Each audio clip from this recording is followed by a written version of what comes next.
Sí, en la mayoría de los casos las condiciones de trabajo en las fábricas de ropa son cuando menos discutibles. Sé que las condiciones de trabajo son terribles, que en el Extremo Oriente las condiciones son infames. La mayor parte de lo que se fabrica en China o en Indonesia se hace en condiciones infrahumanas. La gente trabaja por menos de €1, no pueden ir al servicio, las jornadas son interminables. Me da mucha pena esa gente, pero es más barato así y yo no tengo tanto dinero que gastar, así que sí, pienso seguir comprando ropa made in Asia. ¿Cuánto sabemos realmente sobre la ropa que llevamos? ¿En qué condiciones se fabrica? La industria textil explota sin ningún complejo las ventajas de la globalización. Hoy en día todo se hace más rápido y es más barato. Pero las cosas están cambiando. Fabricar ropa más barata a base de explotar a los trabajadores de los países con bajos sueldos ya no es tan sencillo.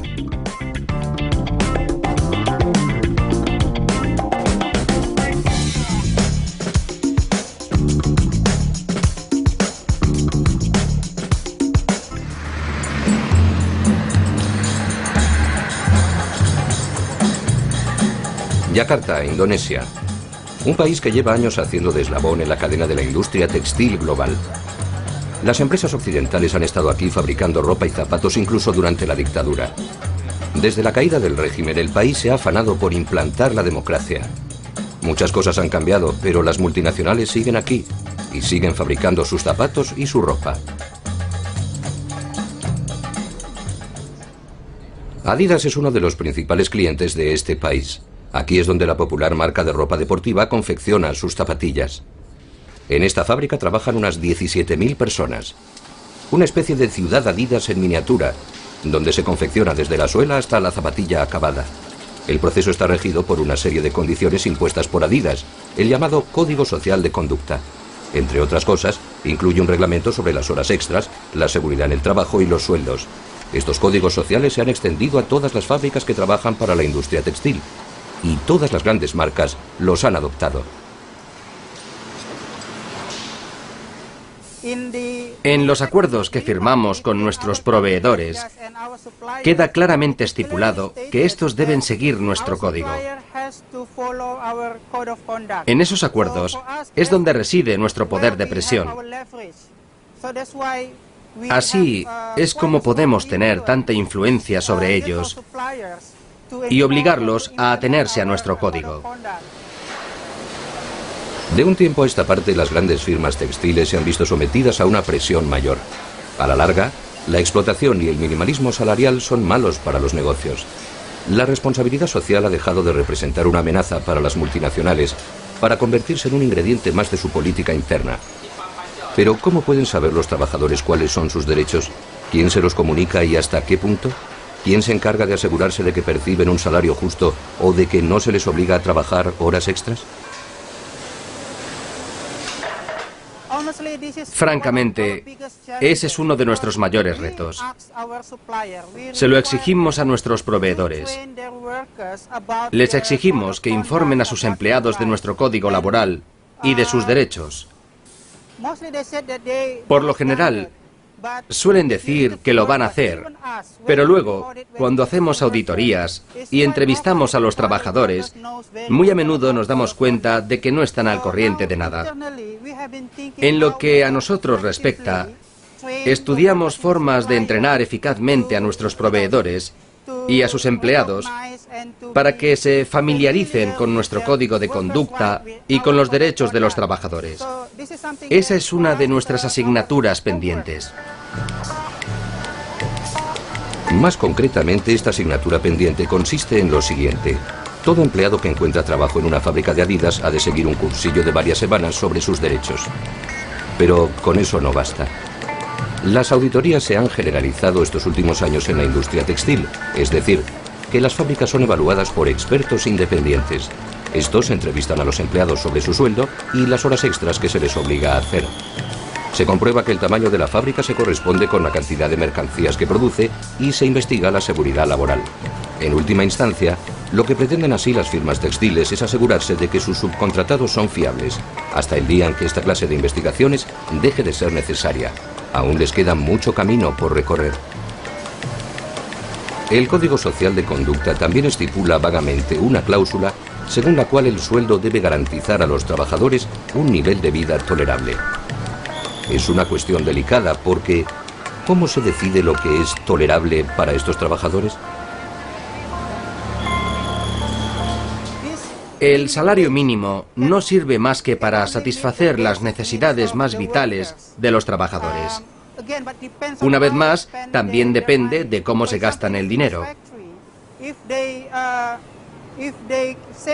En esta fábrica, por ejemplo, si comen en el comedor y se alojan en los dormitorios, pueden ahorrar dinero y así mandárselo a su familia. El salario mínimo ha sido determinado por el gobierno indonesio, los sindicatos y las organizaciones no gubernamentales. Muchos trabajadores viven en su lugar de trabajo. No se les cobra por la comida ni por el alojamiento. Además, hay un hospital. Y Adidas organiza para los trabajadores cursos de formación y actividades deportivas. Aquí viven juntas 8 mujeres. Una situación que dista mucho de ser inhabitual. Pero fuera de aquí, sus condiciones de vida serían aún más miserables. Todos estos empleados rondan los 20 años. Les fue imposible hallar trabajo en el campo y tuvieron que emigrar aquí por unos años.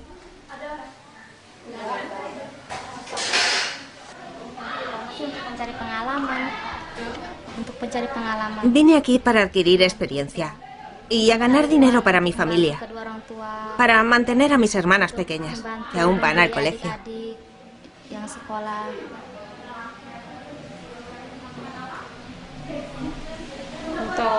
Todo esto lo hacemos para después, para el futuro, para cuando tengamos nuestra propia familia. El mayor miedo de estas mujeres es perder su trabajo. La tasa de desempleo del país es del 20%. La buena noticia es que a día de hoy casi todas las multinacionales pagan el salario mínimo y por cada hora extra perciben hasta 2 o 3 veces el salario normal por hora, dependiendo del número de horas.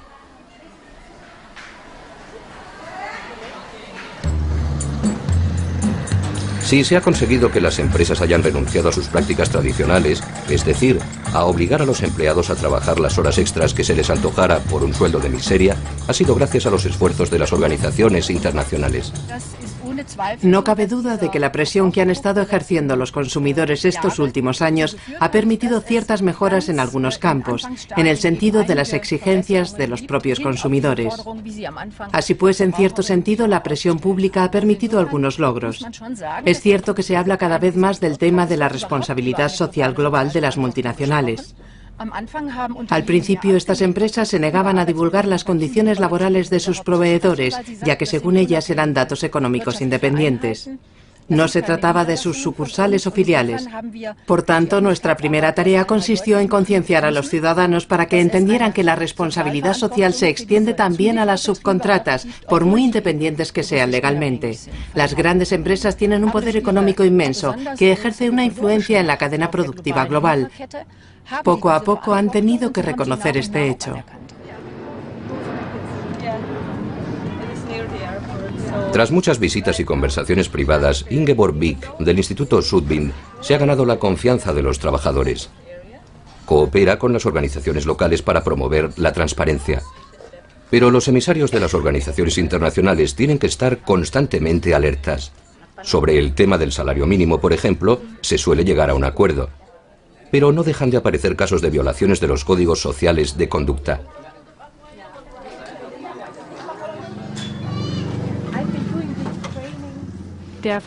Por ejemplo, el Código de Conducta de Adidas estipula que hay que pagar un sueldo justo, que cubra las necesidades básicas de los empleados. Y en este caso, esa meta no ha sido alcanzada. En estos últimos meses hemos colaborado con otra organización para llevar a cabo un estudio sobre la situación salarial de las fábricas que proporcionan componentes a Adidas. El estudio demostró que aunque se ha subido el salario mínimo a lo largo de estos últimos años y se han establecido pagas extra en las fábricas subcontratadas por Adidas, no obstante, el coste de la vida se ha disparado de tal manera que los trabajadores viven ahora en condiciones peores que antes. Esto quiere decir que, de facto, la exigencia de un salario vital, como lo llaman en el Código de Conducta de Adidas, no está siendo observada. En Indonesia uno no trabaja solo para ganarse la vida, sino que ha de mantener a toda su familia. ¿Debe tenerse esto en cuenta? ¿Y cuánto cuesta financiar una vida digna en Indonesia? Nuestro sueldo medio es de unas 800 o 900.000 rupias al mes, es decir, unos 70 euros al mes. Pero, ¿ahora nos da esto para vivir? No, no es suficiente en absoluto. Cuando hablamos de necesidades básicas, como el alquiler, la comida, el transporte o los estudios de los hijos, esta paga está a años luz de lo que se podría considerar suficiente.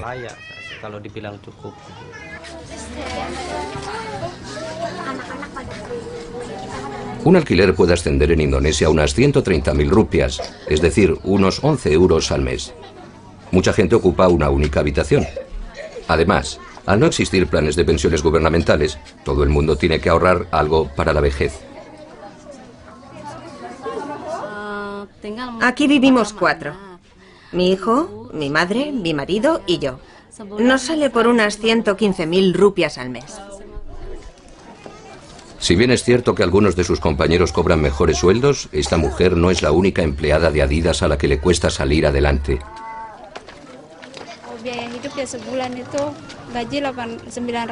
El coste de la vida es 3 veces superior a lo que cobro yo al mes. En estas condiciones, ¿cómo me voy a poder ocupar de mis hijos? Sencillamente, así no se puede subsistir. Si no hago horas extras, me puedo sacar unas 800 o 900.000 rupias.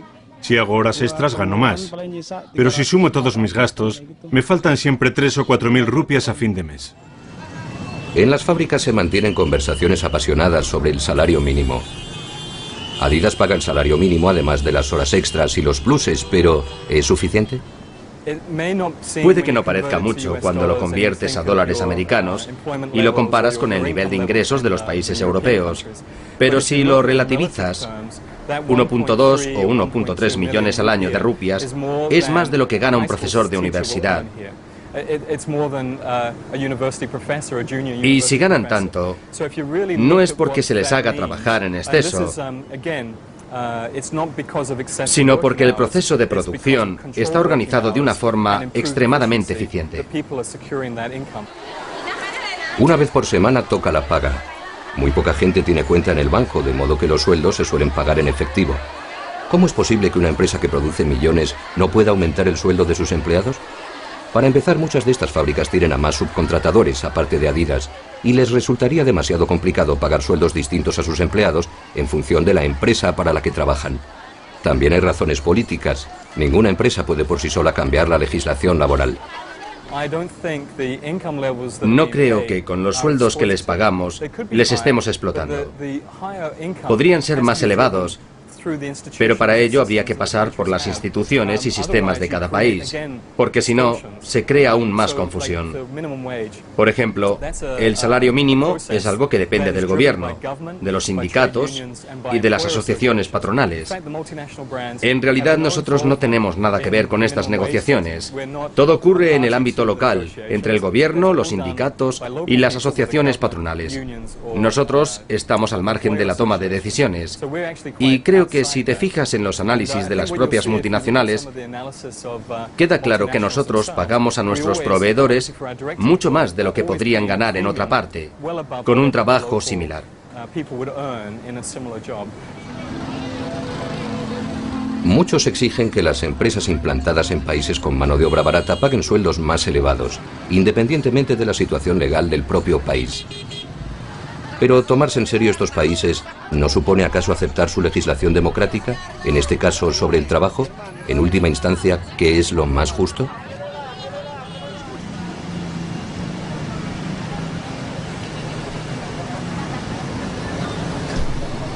Los trabajadores indonesios se sacan un suplemento trabajando horas extras.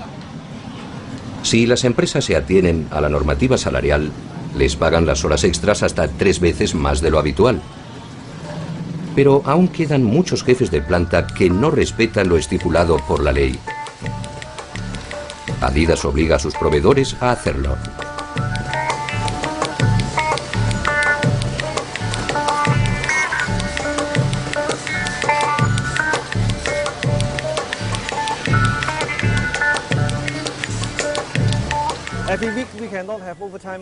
No se puede trabajar más de 20 horas extras por semana y el número máximo de horas al día es de 11. Hay un día libre por semana, que no tiene por qué ser necesariamente el domingo. Puede ser el sábado o el lunes, siempre y cuando se tome un día libre. Esas son las normas. ¿Pero le interesa al comprador que trabajen más los empleados y así obtener más beneficios? Hace 20 años era así, pero las cosas han cambiado. Ahora, la responsabilidad social es más importante que el mero hecho de ganar dinero. Ganar dinero no lo es todo. La responsabilidad compartida es más importante. Los jefes de planta están hoy sometidos a más presión que nunca. Pueden perder clientes muy importantes si hacen trabajar a sus empleados más de lo permitido. Muy a menudo las fábricas hacen a su vez subcontratas, pues cada vez les cuesta más producir las cantidades requeridas. Por eso no siempre es fácil controlar las horas extras. Sí, nos resulta difícil supervisar las condiciones laborales de nuestros proveedores, porque tenemos muchos. Lo que pasa es que nuestros compradores nos obligan a cerciorarnos de que solo empleamos a proveedores que cumplen con la normativa social. Nosotros también formamos a nuestros proveedores y mandamos a gente para que lo compruebe. Si no se atienen a nuestras normas, no nos queda más remedio que cambiar de proveedor y asegurarnos de que todo nuevo proveedor al que contratemos cumpla con la normativa si quiere trabajar para nosotros. Esta nueva toma de conciencia de la justicia social se ha transmitido a los proveedores, ya que dependen por completo de las empresas. Pero es prácticamente imposible controlar el intrincado entramado de las subcontratas. Los empleados de los proveedores subcontratados no suelen tener contratos decentes y se ven muy a menudo obligados a hacer cantidades ingentes de horas extras. A muchos se les paga diario y a los que no se presentan a trabajar no se les paga. Se les puede despedir de un día para otro. Estas tres mujeres trabajan para un proveedor de una marca muy conocida. No están al tanto de sus derechos.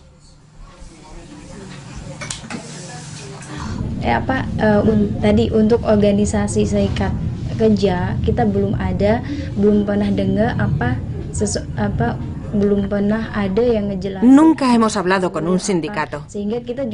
Nadie nos ha informado nunca de nuestros derechos. No sabemos nada al respecto. No sabemos en qué medida nos protege la ley.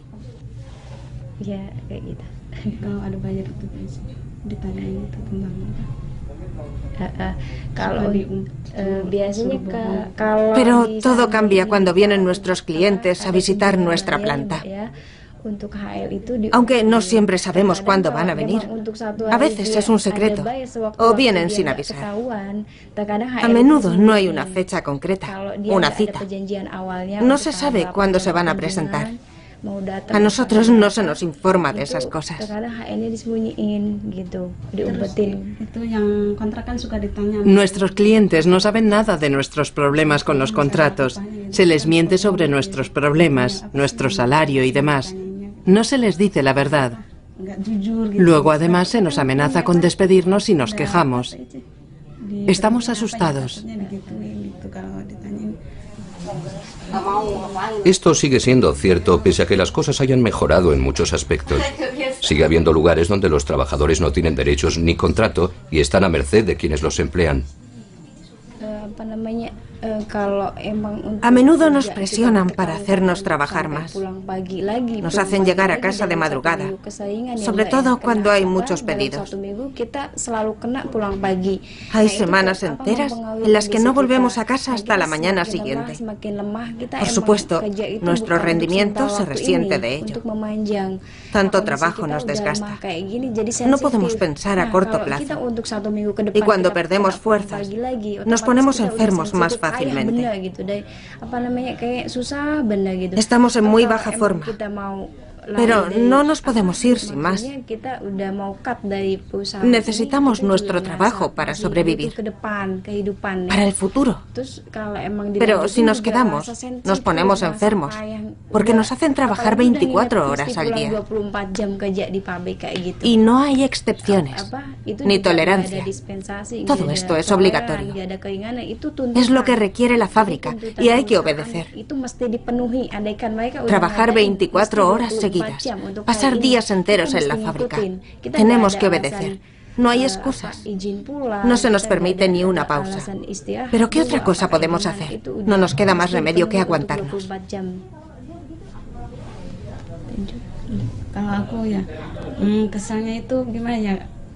A veces firmamos para trabajar hasta las 8 de la tarde, pero luego lo van prorrogando una y otra vez, y al final acabas volviendo a casa por la mañana.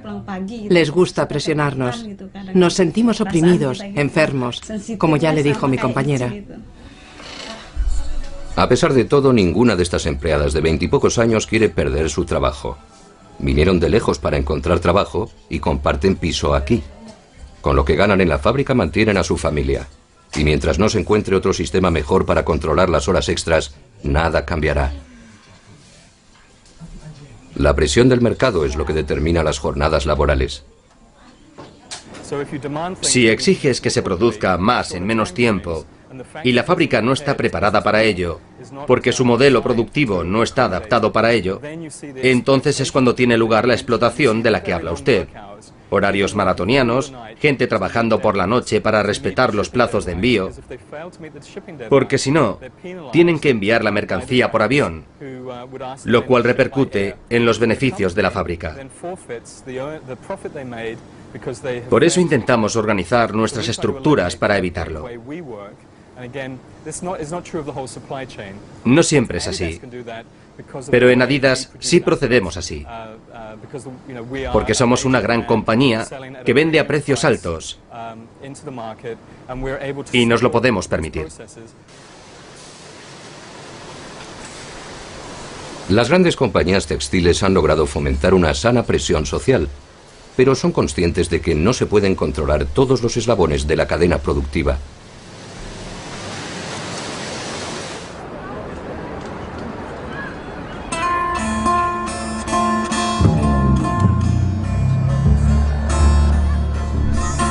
¿Cómo se fabrica la ropa que llevamos todos los días? ¿Cuánto mide la cadena productiva? ¿Cuánta gente trabaja en una prenda determinada? En Europa apenas quedan ya fábricas textiles. Turquía es una de las excepciones. Hasta ahora ha logrado competir con los países con mano de obra barata.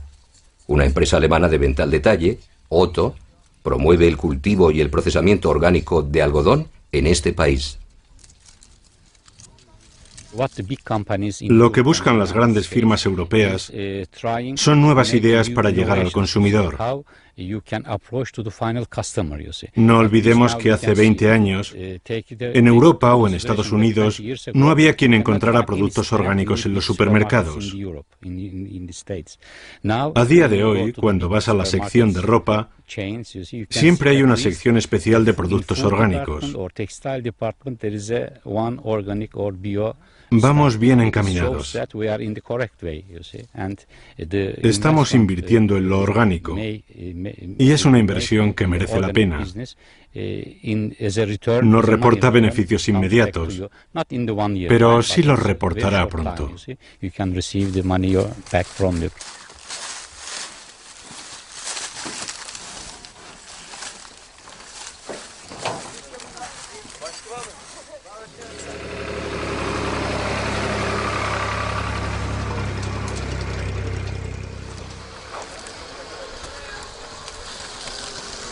El algodón orgánico representa menos de un 1% del mercado internacional, pero todo es empezar. Y la moda se está extendiendo. Para Otto, el algodón sigue valiendo la pena. Como la cadena entera de producción está implantada en un solo país, se ahorra en gastos de transporte. Además, es una inversión a largo plazo.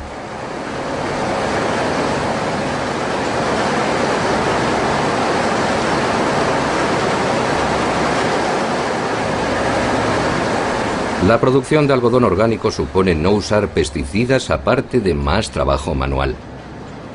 Las semillas se utilizan para producir aceite y con los subproductos del algodón se obtienen cosméticos. Tanto en la industria textil como entre los propios consumidores está empezando a implantarse una nueva mentalidad. Creo que estamos asistiendo a un cambio en la percepción de los consumidores. Es verdad que por el momento no es un artículo comercial. Es decir, que por el momento la producción de algodón orgánico es una tarea repleta de idealismo y espíritu pionero. Pero creo que en los próximos 5 o 10 años, o tal vez 15, el algodón orgánico se habrá convertido en un producto de lo más corriente. Por ahora estamos en una situación en la que el algodón orgánico es algo especial, cuando en realidad no lo es. No es más que el algodón que se encontraba hace 200 años cuando lo plantaban y lo cultivaban granjeros privados.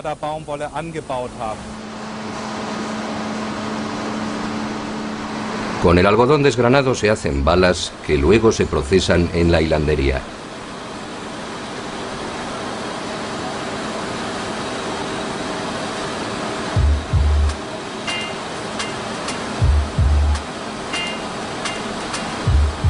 Allí es donde se separan las fibras del algodón y se van convirtiendo en hilo poco a poco.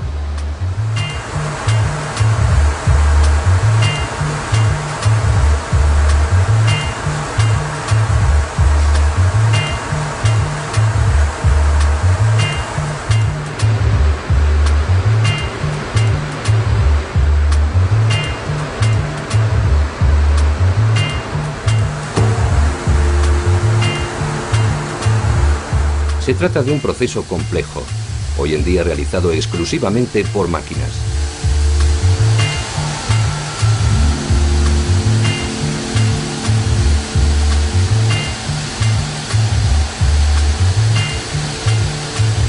Por último, el hilo es tejido por un telar mecánico antes de ser teñido. Hacen falta unos 400 gramos de algodón para fabricar una camiseta de adulto.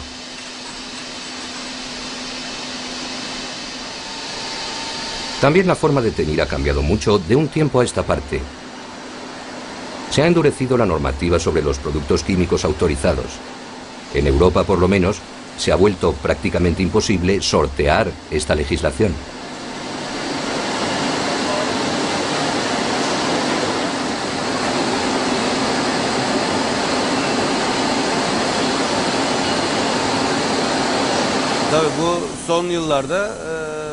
De un tiempo a esta parte, los controles se han vuelto más estrictos, ya que estamos intentando ingresar en la Unión Europea.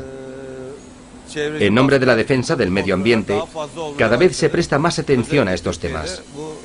Sobre todo en Turquía, los controles han tenido que ceñirse a las exigencias europeas. Nos ha llevado mucho tiempo llegar hasta aquí, concienciar a la gente. Al igual que con la contaminación industrial o la contaminación de los mantos acuíferos, es un movimiento que se ha iniciado en los países industrializados. Son los propios consumidores quienes se han encargado de inyectar esta conciencia en los mercados. Hoy en día las grandes compañías textiles inspeccionan frecuentemente los tejidos para determinar si se ajustan a las exigencias internacionales, como por ejemplo el certificado Ecotex 100. Se llevan a cabo periódicamente controles de calidad para comprobar que se observan esos estándares. El algodón orgánico podría ser una de las soluciones para salvar el mercado turco, ya que ningún país europeo puede competir con los microsueldos asiáticos. Por ahora no podría decirse que hayamos resuelto el problema de la competencia. Todos sabemos que la industria textil turca lo tiene difícil. Se ha convertido incluso en un leitmotiv en los medios de comunicación. Muchas empresas se están trasladando a Uzbekistán, Egipto y Pakistán porque la mano de obra y los costes de producción son más bajos que en Turquía. No podemos competir con ellos en muchos aspectos. Creo que el salario mínimo en Bangladesh es de unos 30 o 40 dólares, mientras que aquí pagamos entre 500 y 600 dólares. ¿Cómo se puede seguir siendo competitivo en estas condiciones? Para ello tenemos que mejorar nuestra tecnología y nuestra calidad y también ser más rápidos. Es la única forma de tener éxito en el mercado. Las fábricas que están cerrando en Turquía son fábricas que no se han adaptado lo bastante deprisa a las nuevas exigencias del mercado europeo, que requiere que la entrega sea rápida, los lotes más pequeños y más modernos. Pero estas son áreas en las que Turquía puede competir y los proveedores que logren cumplir con estos requisitos son los que tendrán éxito y seguirán en el mercado en los próximos 10 o 15 años. Creo que Turquía podría instalarse perfectamente en el sector de los productos orgánicos, que por ahora se producen solo en pequeñas cantidades y se están poniendo muy de moda en todos los mercados textiles globales. En Turquía siguen existiendo mercerías donde un cliente puede encargar en el acto prendas hechas a mano y a medida. Allí es donde se procesa el algodón orgánico. Los pedidos a países con mano de obra barata pueden llevar semanas, ya que los transportes se hacen por barco.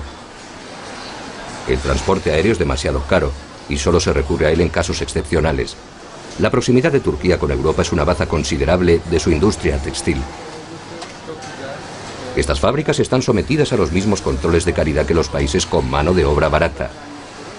Estas auditorías, como se las llama, son llevadas a cabo por entidades independientes. Estas compañías están al servicio de la industria textil en el mundo entero. Lo controlan todo, desde la seguridad en el trabajo hasta los sueldos, pasando por la política de horas extras.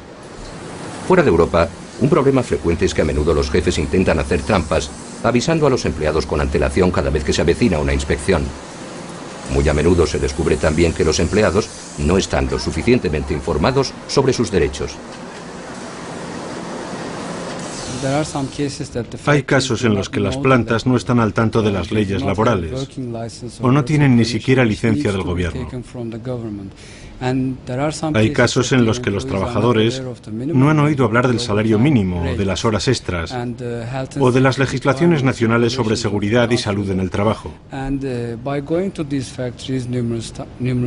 Uno de nuestros cometidos es educar a los jefes para que se atengan a las normas.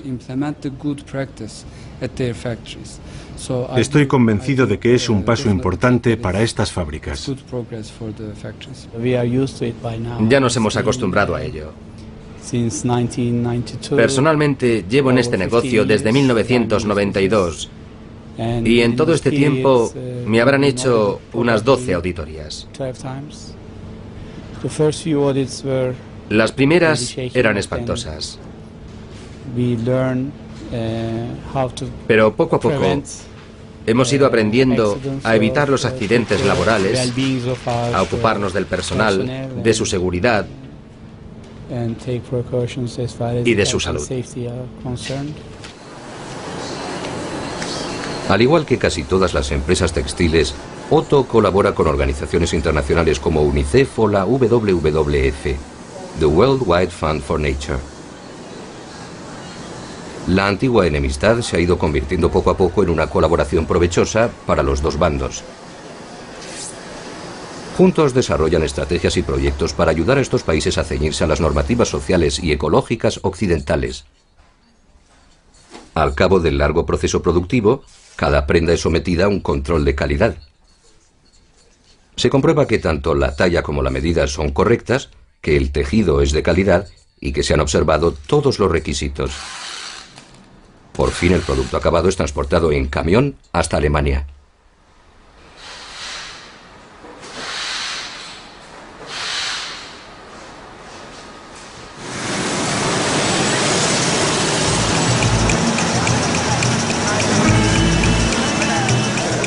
El ejemplo de la India demuestra lo largo que puede ser este proceso y todo el camino que queda por recorrer.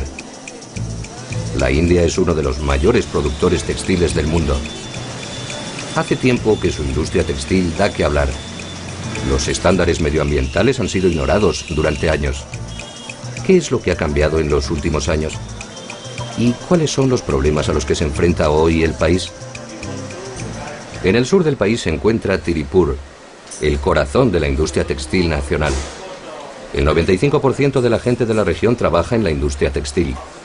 Todas las grandes marcas, incluyendo H&M, dependen de las fábricas de esta región para teñir, coser y procesar las prendas. Tras años de utilización descontrolada de productos químicos para el teñido de textiles, Tiripur se ha quedado sin mantos acuíferos limpios. H&M no contrata más que grandes fábricas industriales para el teñido. Las cosas han cambiado mucho, sobre todo en los últimos 10 años. Por desgracia, los países productores carecen de una legislación específica sobre los productos químicos autorizados. Pero ha habido grandes cambios, gracias sobre todo a las grandes marcas y a los mercados de consumidores. Por ejemplo, se ha prohibido completamente el uso de ciertos metales pesados en el teñido que antes se empleaban sistemáticamente en la India. La mayoría de las plantas ya no los utiliza y los ha ido sustituyendo por sustancias menos nocivas. También se ha restringido el uso del tinte a base de poliéster. Se han realizado muchos progresos porque ahora casi se utilizan solo sustancias aprobadas por la legislación internacional.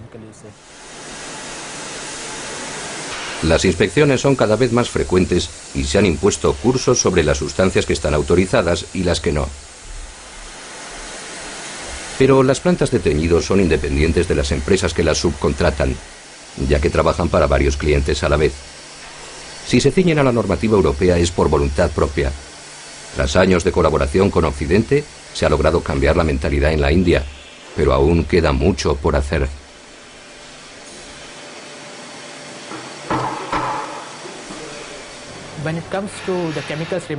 Por lo que se refiere a las sustancias que quedan en las prendas, no suele haber problemas, porque hacemos controles aleatorios en cada envío que nos llega. El problema son las sustancias utilizadas en las plantas, porque siempre es posible hacer trampas. Uno de nuestros mayores problemas es que no tratamos directamente con las plantas de teñido, de modo que no podemos hacer inspecciones sin avisar, como en el caso de las fábricas de ropa. A menudo no tenemos ningún trato directo con ellos. Todo lo llevan los proveedores. Lo mejor que podemos hacer es formarles, educarles y hacer que se sientan responsables. En la India las leyes medioambientales son muy rigurosas, pero aunque fueron promulgadas hace años, nadie se ha tomado la molestia de aplicarlas. Hoy en día, las cosas están cambiando. Las plantas de teñido se han visto obligadas por ley a modernizar sus infraestructuras en los próximos meses. Tienen que reciclar el 95% del agua que utilizan. Las plantas más importantes observan esta legislación, porque saben que de no hacerlo, pueden perder a sus mayores clientes.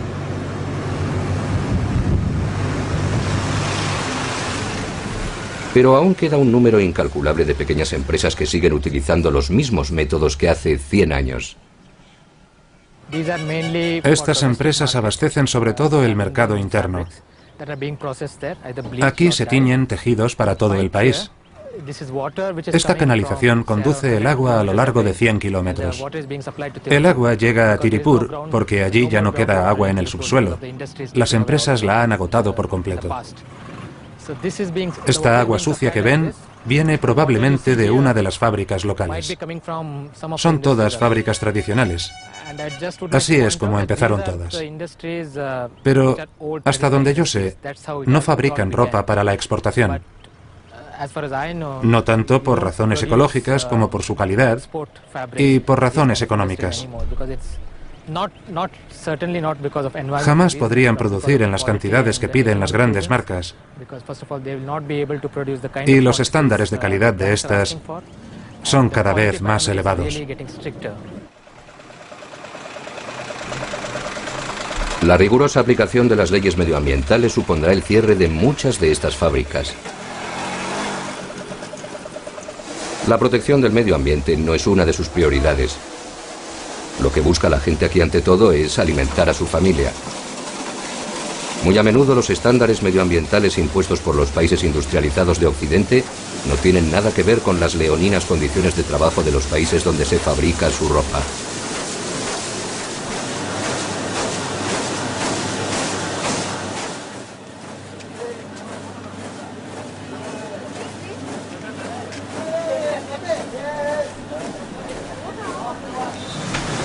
La pobreza sigue siendo una epidemia en la India. Pocas casas tienen agua corriente, y ese es otro factor de contaminación de los mantos acuíferos. Lo último que le preocupa a esta gente es la calidad del agua del río. Por otra parte, la contaminación causada por la industria textil empieza mucho antes de que se pongan en marcha las plantas de teñido. Empieza con los pesticidas utilizados en los propios campos de algodón. Si de verdad queremos asegurarnos de que se cumplen las normas de sostenibilidad, es algo prácticamente imposible de imponer a los granjeros, porque no sabemos dónde encontrarlos. No sabemos de dónde procede el algodón. Cuanto más lejos nos encontramos de nuestros proveedores, más difícil nos resulta controlarlos. Solo se pueden imponer cambios cuando se negocia directamente con alguien, porque entonces se le puede presionar. Un comprador no puede decir, tienes que hacer esto o lo otro. Cuando remontas la cadena de producción hasta el final, te encuentras con gente con la que no tratas directamente, gente que ni siquiera ha oído hablar nunca de H&M. ¿Por qué deberían hacernos caso? Además, nunca sabemos dónde se acaba la cadena. Es imposible de rastrear. Es una situación muy difícil y lo único que podemos hacer nosotros es lanzar iniciativas y proyectos para tratar de mejorar la condición de los granjeros. En el extremo de la cadena se encuentran los granjeros, que son los que menos se benefician de los cambios positivos de estos últimos años. Año tras año son desarrollados nuevos pesticidas para acabar con las plagas más resistentes.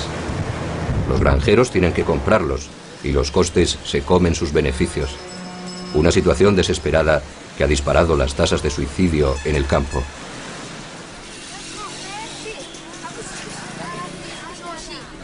La nueva generación trata de huir de los campos para encontrar trabajo en la industria.